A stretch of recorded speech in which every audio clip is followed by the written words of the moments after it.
चलिए एगो मैथ्स का एगो चैलेंजर क्वेश्चन देखते हैं कि ये एगो डिटर्मिनेंट है, ठीक। अब इसका वैल्यू क्या दिया हुआ है, ए बी एक्स ऐसे चलते चलते ही दिया हुआ है। हम लोग क्या करते हैं कि जो ये एक्स के पावर 6 से और एक्स पावर 7 का जो है कोफिशिएंट हम लोग को निकालना है, ठीक। अब देखिए, जैसे कि हम लोग को दिख रहा है यहाँ एक्स के पावर 0 1 2 3 4 करते करते है, यानी ये जो है एक्सपेंडेड फॉर्म है।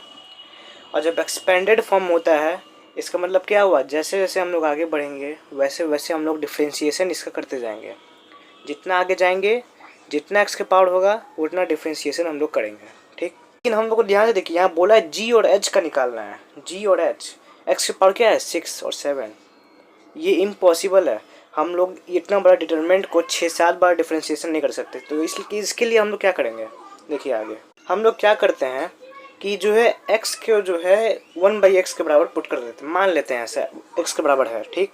तो क्या होगा कि जहाँ जहाँ x है, जहाँ जहाँ x है वहाँ पे 1/x आ जाएगा।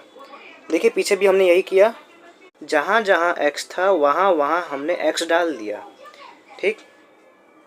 हम लोग का डिटरमिनेंट किया गया।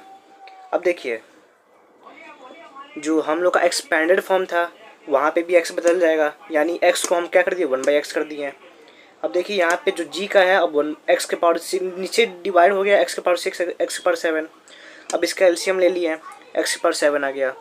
इस x के पावर 7 को उठा के हम लोग यहाँ डाल दिए, इसके कारण क्या हो गया x के पावर 7 यहाँ आ गया। अब देखिए जब हम एलसीएम लिए उसके कारण क्या हो गया, g का जो मतलब x के पावर जो है क्या हो गया 1 हो गया और h के पावर क्या हो गया 0 हो गया। इसका मतलब क्या कि अब हम लोग को जो है 7 बार डिफ्रेंशिएशन नहीं करना पड़ेगा। अब हम लोग का एक ही बार में डिफ्रेंशिएशन से काम हो जाएगा और h के लिए तो वो भी नहीं करना पड़ेगा, बस हम लोग को x को 0 पुट कर देना है, बस हो गया। अब देखिए ये थोड़ा हम लोग को कॉम्प्लेक्स लग रहा है देखने में, तो क्या करते हैं ना एक्स स्क्वायर जो डिनोमिनेटर में इसे हटाने की कोशिश करते हैं। x के पावर 7 को ऐसे तोड़ देते हैं और ऐसे कॉलम में मल्टीप्लाई कर देते हैं कि हम लोग जो एकदम सिंप्लीफाइड फॉर्म में आ जाए। और वो सब हम लोग पिछले बहुत क्लास से देख रहे हैं, वो हम लोग को आ गया करना है। देखिए ये आ गया हम लोग को ओवरऑल। अब देखिए अब नॉर्मली अब कुछ नहीं करना है, बस ये अब बेसिक डिटरमिनेंट का सवाल हो गया।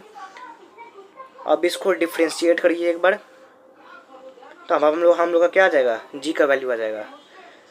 लेकिन अगर हम लोग खाली बिना डिफ्रेंशिएट किए हम लोग खाली x का वैल्यू 0 रख दें और तो हम लोग को किसका वैल्यू मिलेगा, किसका मिलेगा, हम लोग का h का मिलेगा। क्यों मिलेगा, क्योंकि यहाँ पे x के पावर 0 है, 0 है, डिफ्रेंशिएशन 0 है, इसलिए।